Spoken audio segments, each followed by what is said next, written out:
Today we're going to talk about risk analytics as a service offering that we established in Hatch within the broader risk management team. And it's going to be an interesting presentation, I hope, and we'll be around for if there was any questions. And as well, please reach out to us if there was any questions that we couldn't get to during the time of the presentation. So quickly, Hatch is an employee-owned company, engineering consulting company.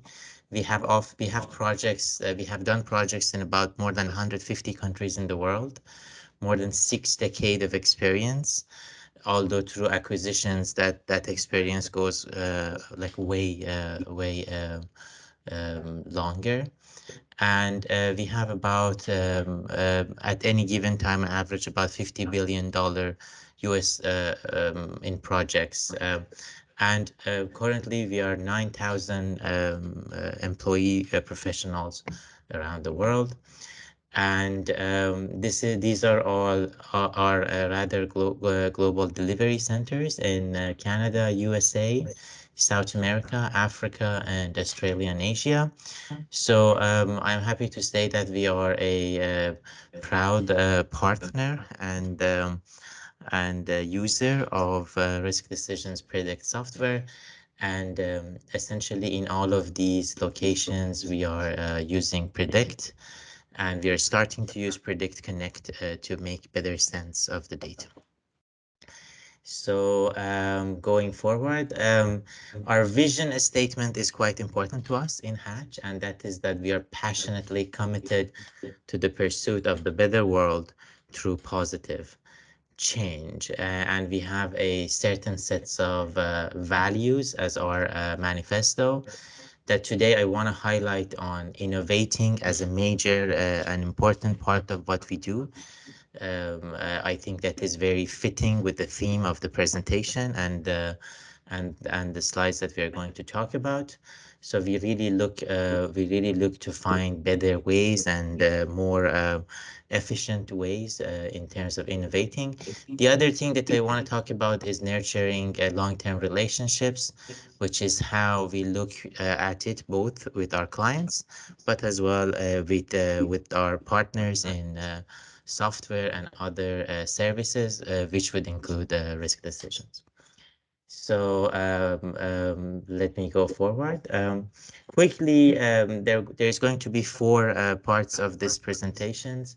I talk a little bit about complexity because I think that is the lens that we should look at all this problem of risk, and I think that would set a theme for how we at least are looking at the problems.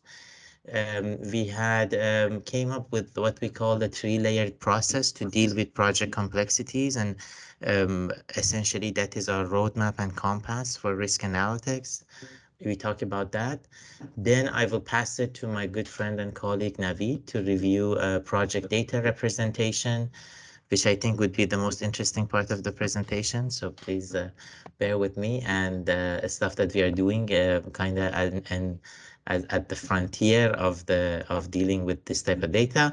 And we quickly review the rest of our services as part of risk analytics at Hatch.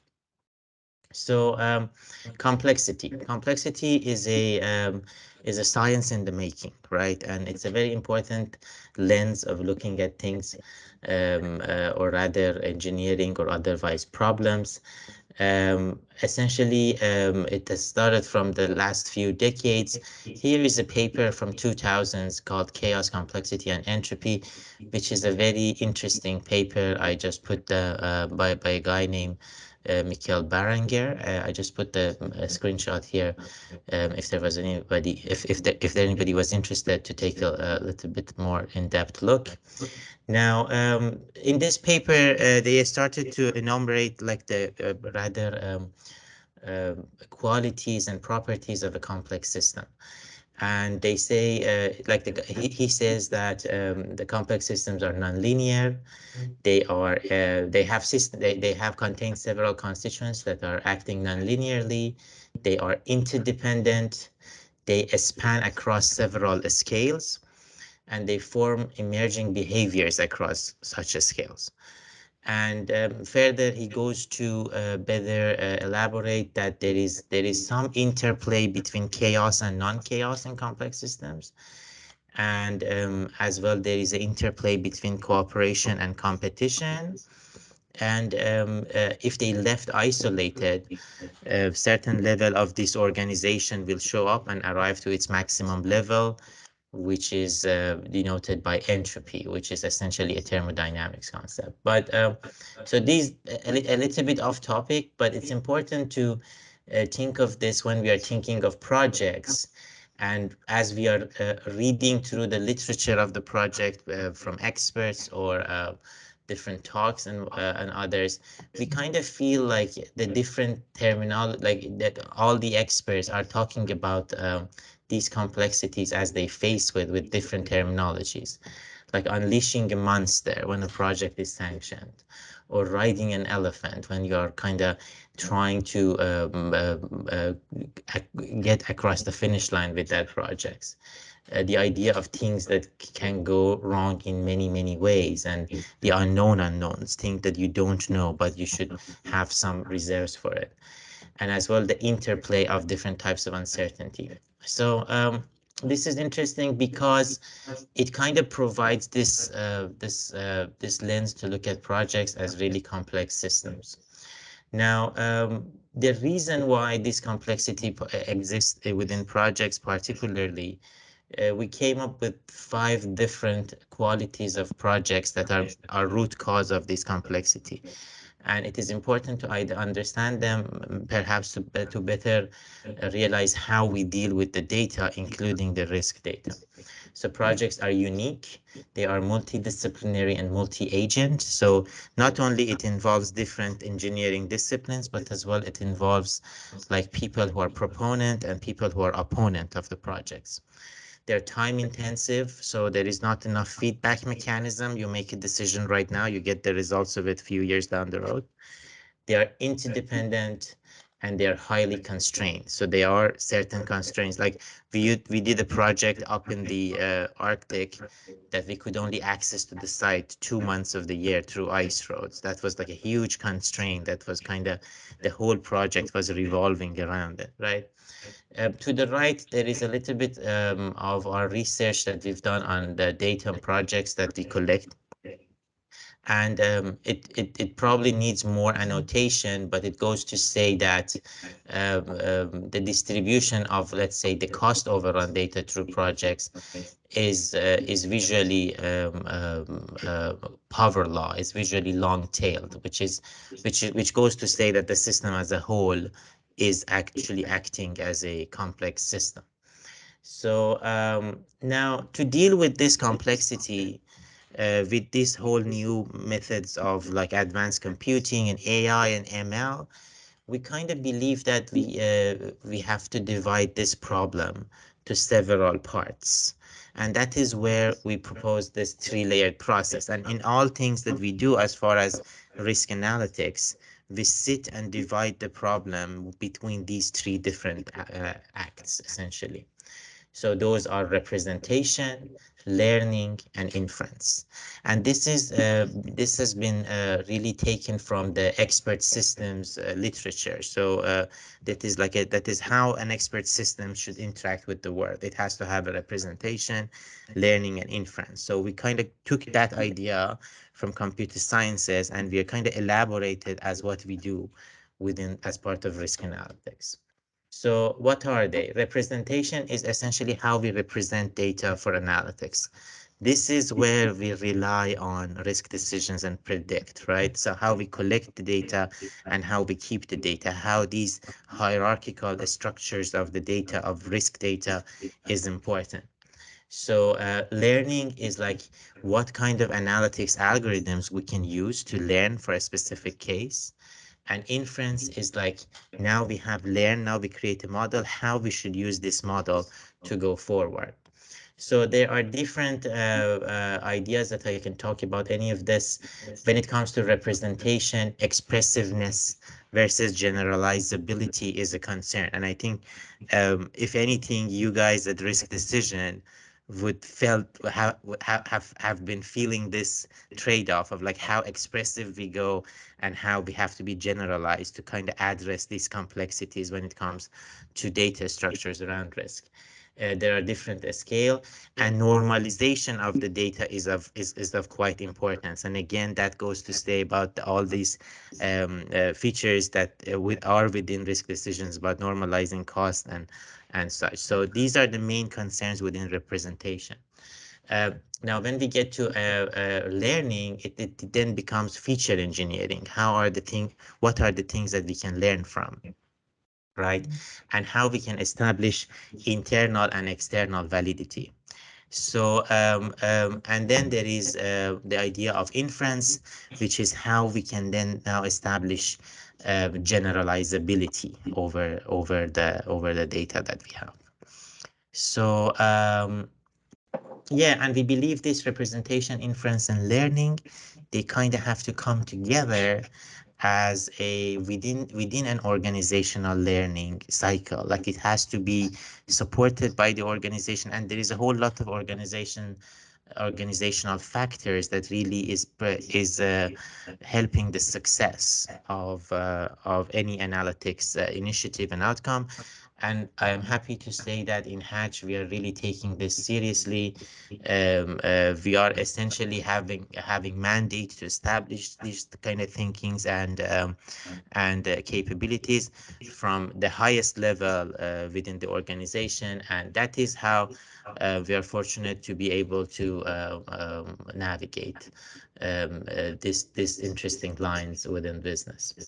So just one example, I thought one of the interesting examples that I can share with you guys would be when we were dealing with like the risk of remoteness for projects. We thought, okay, so there is idea of a remote project. The more the project is remote, there is probably more riskier, and that is an overall risk measure. So how we dealt with this? So we said, okay, we want to understand the remoteness risk. Let us divide it to representation, learning, and inference, the same rather layered process. And it was one Sunday that I was watching Farid Zakaria on CNN. I kind of look at the background and I saw, you know what, these nighttime lights, they may be able to tell us something about remoteness. So that was our idea about the feature space and where we can collect data. So again, dividing it to the three-layered process. As far as representation, we thought the representation in this case would be geospatial raster images of nighttime lights. Learning would be trying to learn how these patterns are evolving with different algorithms. We ended up using k-nearest neighbors and support vector machine. And inference then would be, now we learn from that idea of remoteness for a certain part of the world, which ended up being Australia in our case, how we can generalize it to other places like Canada or Europe and elsewhere. So quickly, this is the census-based remoteness index in Australia. And this is the nighttime lights and in negative in Australia. So even visually, you can see that there are some correlations in between the two. So we kind of divided Australia to a grid of about few thousand points and try to create features from the nighttime lights and target variables from the Australian remoteness measures, and through several types of geographic split tests and such that I'm not going to bore you with, we arrived at what we call a nighttime remoteness index. And this is how it looks like. It is essentially mirroring the remoteness index with the proper distinction that in rather western of Australia, there is not much community here. So the census-based remoteness index doesn't pick up, but our index, it does. And we got very good accuracy results when we did it for Australia and North America. And then we used it to infer on North America. which is here. The remoteness index is displayed for the for Ontario. Essentially, this is Northern Ontario, and we ended up publishing this as well. And I think Toronto here. This is right, Toronto. So that was just a quick example of like how this thinking of representation, inference, representation, learning, and inference can be applied. With that, I'll pass it to my good friend Naveed to essentially talk about now how we can approach the projects domain, which I think it would be much more complex. Thank you very much, Puya, and hello everyone. Good morning, and I hope you're having a great day. Uh, Puya, would you mind going to the next slide, please? So as Puya discussed at the beginning of the presentation, projects have their characteristics that they cause complexities, and those complexities uh, can cause analytic challenges. So, for instance, the uniqueness of project can cause some analytic challenges, such as lack of enough proper observation and hard to measure subjective phenomena. And those challenges, there are other challenges such as semantic errors and biases and human heuristics, random errors and distorted feedback mechanism, and the issue of the small scale variables having large scale effect. So there are different methods that we can deal with that complexity. And one of the methods that we are using in risk analytics is representation. So with the representation, we are trying to mitigate that complexity within the projects. And what we mean by that representation is this triangle of visualization, data structure, and data acquisition. So for instance, in our risk studies, we are using the risk decision predict and predict API to kind of capture the data and visualize the data. And in some cases, when the projects are more complicated and the data structure is complex, we need more advanced type of data structures in order to be able to capture the real concepts and getting insightful results from the data. And that's where we are using knowledge graphs and ontologies. So there are several benefits in using ontologies. One of the main benefits would be the idea of closing the gap between how the concepts in reality exist in business area and how the concepts and the relationship between the concepts are captured in our database.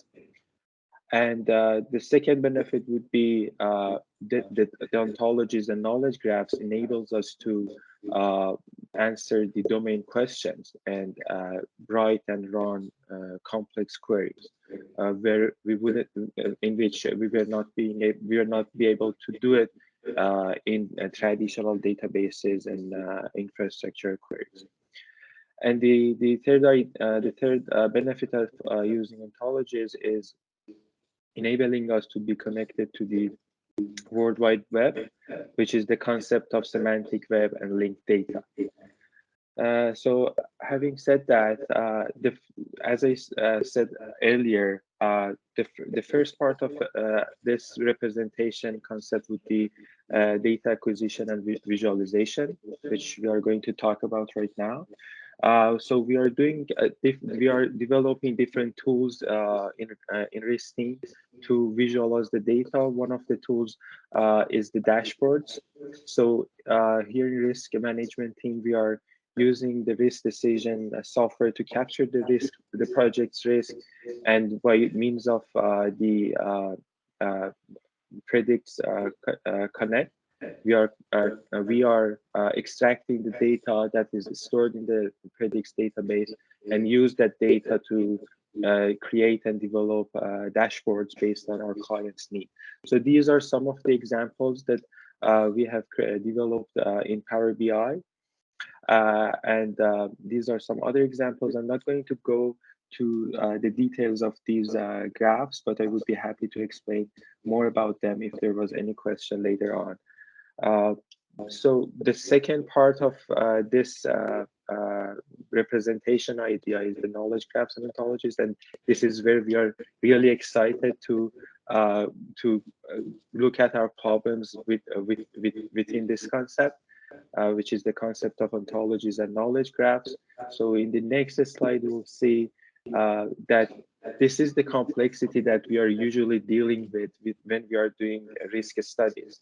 There are so many different concepts with different and complicated relationships, which you can imagine how this would be difficult if we wanted to capture it and visualize it in a tabular format. And this example is the knowledge is an example of knowledge graph that we have created for one of our recent risk studies that we have done in risk analytics. So now by using that knowledge graph and ontology, we are able to run complex queries. And you saw the messiness of that complexity, where now we can run complex queries and get insightful results from it. So here we wanted to get insights of causalities between risks, and the knowledge graph enabled us to answer that question of what are the risks that they have multiple effects between the different categories of risk that we have. So the blue nodes here, as you can see, are the different categories of the risk that we have had for that projects that we have done this study for. And as you can see, there are some causalities between the risk nodes, and in that way, we were able to find the nodes that they have different, like they have effects on multiple failure or risks within our project. And this is another example of how we can get benefits from the knowledge graph. So on the left, you see the controls within our risks. So there is one single control that there are so many risks connected to it. So one important and interesting thing here is that, as you can see, there are some risks that they are indirectly connected to that existing control. And this is something that it would be lost if we were using a traditional tabular data format. And by using this knowledge graph, we have been able to recognize those risks that they are indirectly affected by that existing control. And the figure that you are seeing on the right is where we can make smart decisions from those from the outcome of those complex queries that I mentioned earlier. And this shows the opportunities within our risks. So the inspection opportunities, the monitoring opportunities, and risk reduction opportunities. And imagine that there was one single opportunity that someone wants to invest to get the most benefit from that investment. And we want to consider all of these causalities and complex interdependencies within our risks. And this is where the knowledge graph and ontology could help us to find out those risks that they have the highest impact, or sorry, those opportunities that they have the highest impact in terms of the complexity of the risks or the impacts of the risk. So having said that, the next slide, you will see another. Yeah, would you mind going to the next slide? Sorry, thank you. This is another example where we have used the same idea or same technology of ontologies and knowledge graphs to capture the supply chain within the mining industry. So this graph shows the network of the joint ventures within mining industry, and this is a paper titled Ontology-Based Knowledge Representation for Industrial Mega Projects and Analytics using Linked Data, which is written by Dr. Zangin. And please feel free to refer to that if you were more interested in this topic. And in the next slide, and now, I mean, I'm trying to, I'm going to wrap it up with the services that we have in risk analytics in Hatch. So in risk analytics, as Puya mentioned earlier, we try to divide every single problem that we are dealing with into these three lenses of representation, learning, and inference.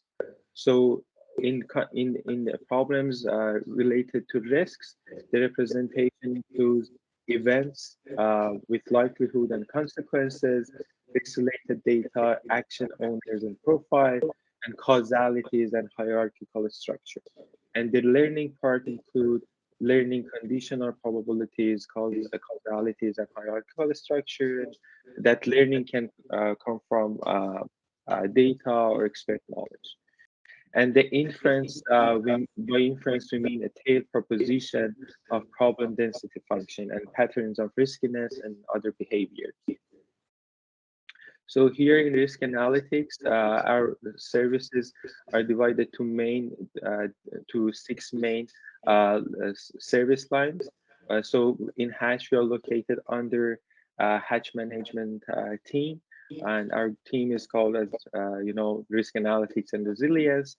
So our main services include probabilistic risk assessment, probabilistic asset management, probabilistic resilience, and NatCat or natural catastrophic modeling, project analytics and reporting, virtual risk memory and knowledge representation, and resilience studies. And this project analytics and reporting and virtual risk memory are the areas that we are closely collaborating with risk decision. I know Puya you may have some thoughts to add here. Please feel free to talk if there's anything.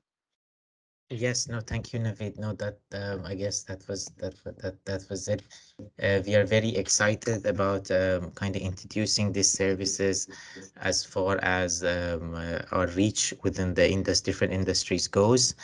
And I'm glad to tell everyone that whoever, as far as our clients, that we talk about these type of things, everyone is quite interested and excited. And we are kind of located at this frontier that it is very interesting and exciting to be. So I guess with that, we can stay around for if there was any questions.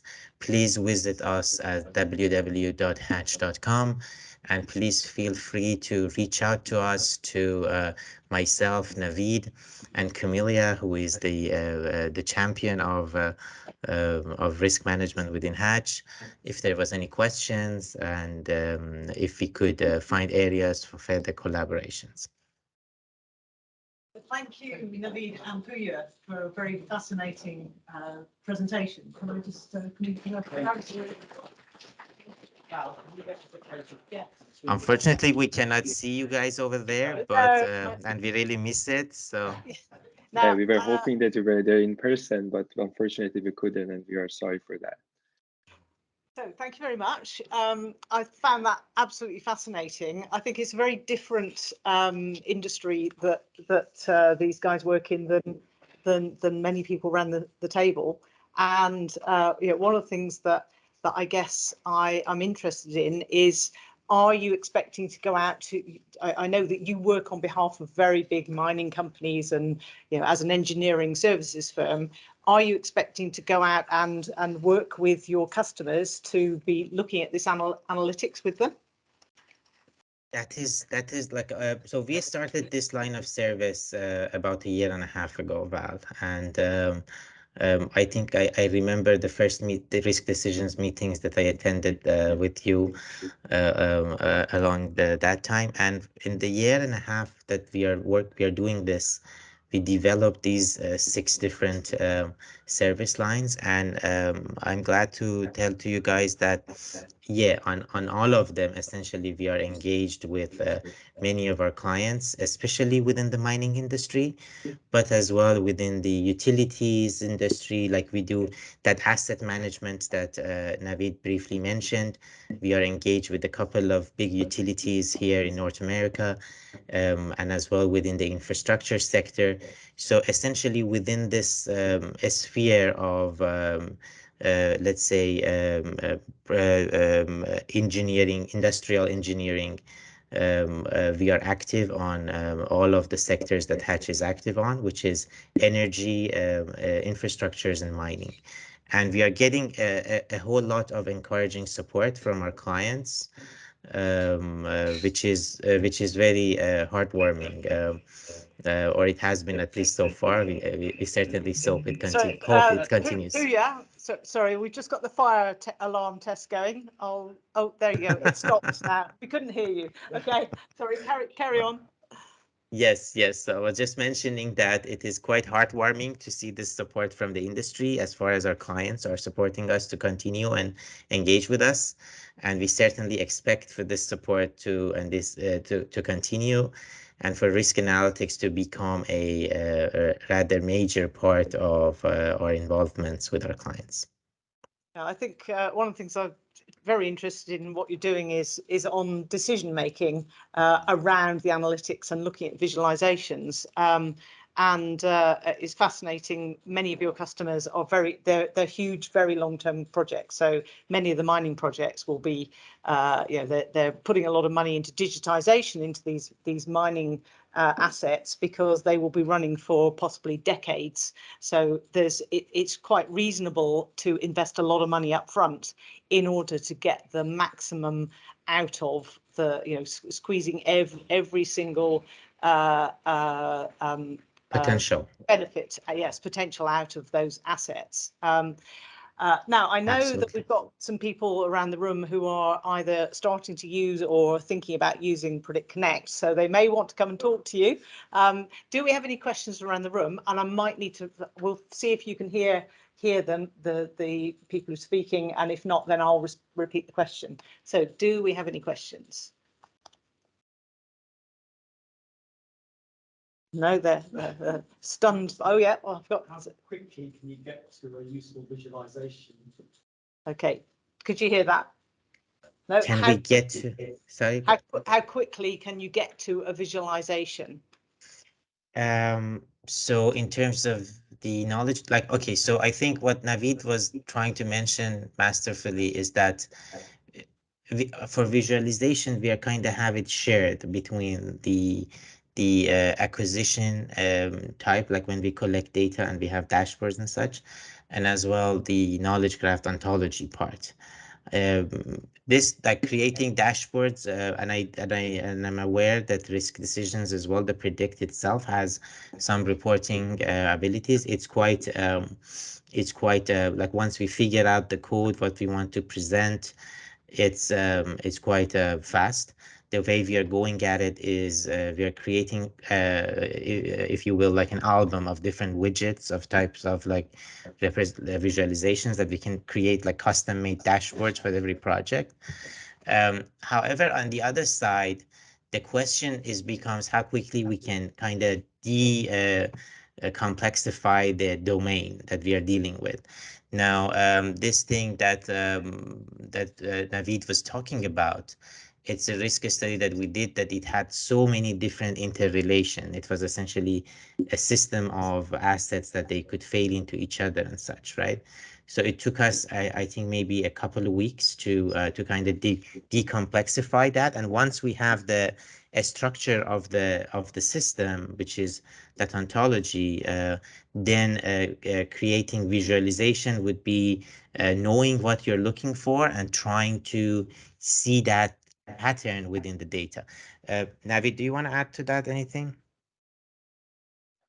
Yeah, I think as the most complicated part of creating those visualizations in terms of like the knowledge graphs and dashboards is the complexity that we mentioned. As soon as we can find out the concepts that they matter for the client or for the project, and the relationships within them, creating those would be only the coding, and that part would be much more easier. So that's what I wanted to add.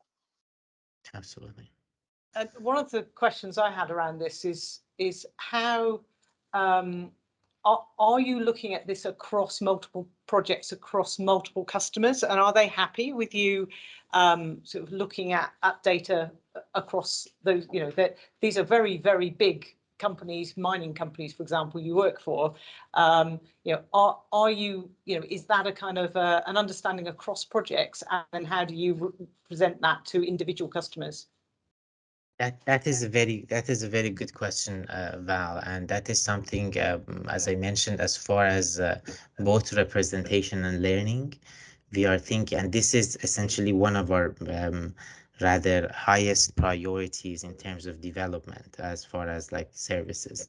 So we are thinking of normalization. So that is, I think, at least that is how I got your question. Well, directly, obviously, no. Many of these projects are quite confidential. Even to be able to get into them, we have to have extra different, like contracts of like confidentiality, right? So directly, we are just creating dashboards for them. But the question then becomes like, how can we extract meta information from these risks that can help us to identify patterns? So, like for instance, like for certain type of studies, like HAZOP studies, where there are so many of them within a project, it's a closer fruit rather for us to reach out to, and we are doing some stuff in that realm. However, the ultimate goal for us is to be able to kind of normalize this data both across like quantified dimensions of like let's say cost or schedule impact, but as well to use natural language processing to kind of get semantics out of risks. We think that we don't need to know the actual risk. If we can categorize it based on semantics, that is the level of normalization that we can transfer between projects and kind of create this rather bigger context aware knowledge graph for projects. Okay, I think I'm hogging the questions here. Does anybody else have anything else? Yes, Khalil. Okay, I was also curious about this. So thank you, Khalil. It was the question is, how are you organising getting the data acquisition? Are you mandating certain ways and processes of getting the data in? Because in order to get data out, it's often a good idea to have processes and mandatory things you want people to fill in. How are you actually making sure the data is fit for purpose, and how you're capturing it? I think is that absolutely. Yeah. Absolutely. I think that question coming from Khaled kind of envelopes the shared challenge that we have together, both as Hatch, and I think that is the theme of several of the discussions that we had, right? Absolutely agree with you, Khaled. That is the most important part, trying to come up with methodologies and rather guidelines to collect the data. Obviously, we are thinking of certain, let's say, meta variables that could be collected in a like a sustainable way, like through an algorithm over the data. That could be helpful, but like the utopia, let's say, would be if we can deal with this challenge of expressiveness versus generalizability. So you guys know better than me how you had to include flexibility within your data structure to deal with these different types of risk understandings, and that is a flexibility that it is much needed. I think that flexibility is making it a little bit more complex to kind of mandate around collecting the data, but that is so. I would just add this, that is our main challenge, that normalization, how much we can mandate, how much we can try to learn through like some sort of a sustainable algorithm from the data. So these are the lines that we are thinking of. I hoped I could have like a good answer to that would be like definitive, but I guess we do not. Yeah. I mean, I know the way you work is you have a risk team who, because you manage or you provide a risk function to your customers, then you have a team of people who that you get together and you compare and contrast and have similar systems. But of course, you also have demands from customers who say, I want your reporting to work like this. I want you to, that there may well be processes that those customers require you to operate. And I know that one of the challenges we had with when we were developing Predict Connect is the fact that every single project can have its own scoring system. It's there are when we moved to version 6, previously Hatch had been had different configurations, very different configurations for every folder, for each different project, like different sets of categories and so on. And that was both the challenge, but of course it also can support analytics across a database, not to have completely separate words and categories and names and ways of describing risks across different. Often you'd have different projects that have just got a different name for something, but actually it means the same thing. So it's one of those challenges that a project wants to feel like you're managing risk for them locally, and yeah, whereas if you want to do analytics, often you need to have consistency and a level of shared metadata across the system in order to be able to easily get things out, or you've got a lot of mapping to do. So with our scoring systems, it's one of the things that Predict we've always worked hard on, is to map data across different projects, across different entities in the organization, so that you can translate it back to to a single reporting and analytics capability. So, but I don't envy your challenge. It's a shared challenge, Val. I just want to quickly say that we have, even within our manifesto, nice thing that you mentioned of thinking globally, acting locally, which is, I think, applies to this challenge specifically. And I just add to that, I think the challenge is that we have all these different like risk scoring systems that we have to deal with, but there is an opportunity there as well that is the same thing, that we have almost all different risk scoring systems. So there is a learning opportunity just in that this is how this thing could come out to you. Like, this is the most of the different ways that we can look at it. It's this. So that is how we are looking at it. We are trying to see, okay, so this is the challenge, but at the same time, at least it tells us a little bit about the boundaries. So like, what are the boundaries that we can specify?